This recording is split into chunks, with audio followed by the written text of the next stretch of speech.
आज का मेरा टॉपिक है ब्रेन। तो चलिए स्टार्ट करते हैं। सबसे पहले हम लोग ब्रेन की बेसिक एनाटमी या बेसिक स्ट्रक्चर को इस डायग्राम की मदद से समझेंगे। ब्रेन के 3 मेन पार्ट्स यहाँ पे दिखाएंगे हैं। इनमें से जो लार्जेस्ट और अपर मोस्ट पार्ट है दैट इज़ कॉल्ड सेरिब्रम, उसके बाद सेरिबेलम और ब्रेन स्टेम। ब्रेन जो है हमारा 3 पाउंड का एक ऑर्गन है जो कि तमाम फंक्शन जो हमारी बॉडी के हैं उनको कंट्रोल करता है, जिसके अंदर इंटेलिजेंस, क्रिएटिविटी, इमोशन, मेमोरी ये सब चीज़ें आ जाती हैं। ब्रेन के अंदर जो इन्फॉर्मेशन आ रही होती है, जो रिसीव कर रहा होता है, वो हमारी तमाम 5 सेंसेस से रिसीव करता है, जिसके अंदर sight, smell, touch, taste, hearing, और ये तमाम senses at a time brain receive कर सकता है।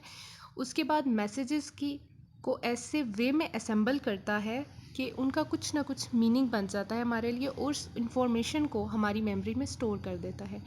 ब्रेन हमारी थाट्स को, मेमोरी को, स्पीच को, मूवमेंट, हमारी आर्म्स की, लेग्स की और बहुत सारे ऑर्गन्स जो हमारी बॉडी के अंदर प्रेजेंट हैं उनको कंट्रोल करता है।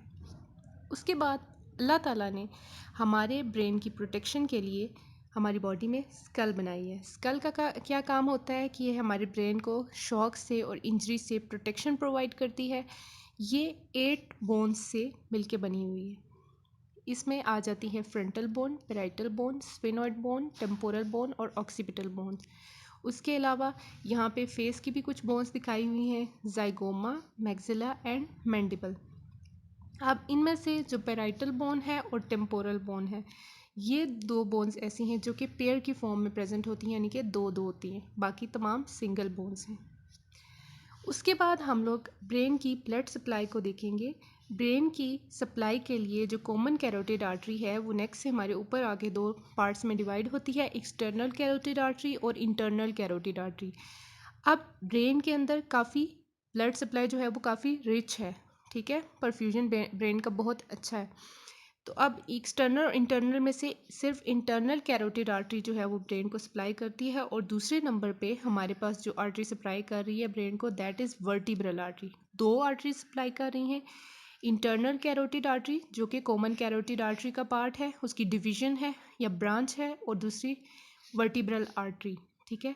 अब जो इंटरनल कैरोटिड आर्टरी है ये आगे जाकर मज़ीद ब्रांचेस में डिवाइड होगी, जिसमें anterior, middle, pericallosal, posterior cerebral और ये तमाम आर्टरीज आ जाएंगी। उसके अलावा ऑप्थेल्मिक, पोस्टीरियर कम्युनिकेटिंग, बेसिलर और सुपीरियर सेरिब्रल आर्टरी भी आ जाती है। और इंटरनल कैरोटिड आर्टरी जो है वो हमारे सेरिब्रम को ज़्यादा सप्लाई दे रही होती है, ब्लड सप्लाई। उसके बाद हम लोग ब्रेन के वेंट्रिकल्स और CSF यानी कि सेरेब्रोस्पाइनल फ्लूइड को देखेंगे। ब्रेन के अंदर हॉलो यानी कि खोखले फ्लूइड फिल्ड कैविटीज़ होती हैं जिनको हम वेंट्रिकल्स कहते हैं, और वेंट्रिकल के अंदर एक रिबन लाइक स्ट्रक्चर होता है, ये यहाँ पे आपको नज़र आ रहा है ब्लू कलर में।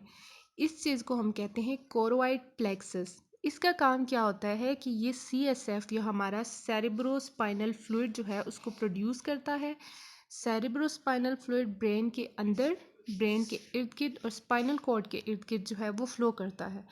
इसका फंक्शन ये होता है कि स्पाइनल कॉर्ड को और ब्रेन को कुशनिंग प्रोवाइड करता है शॉक से, इंजरी से। उसके अलावा सेरेब्रोस्पाइनल फ्लूइड न्यूट्रिशन प्रोवाइड करता है ब्रेन को, और वेस्ट प्रोडक्ट्स का रिमूवल भी करवाता है, और ये कॉन्स्टेंटली सर्कुलेट हो रहा था around the brain and spinal cord, absorb होता है और रिप्लेनिश भी हो जाता है। अब यहाँ पे लेटरल वेंट्रिकल देख सकते हैं आप, थर्ड वेंट्रिकल होता है और फोर्थ वेंट्रिकल होता है।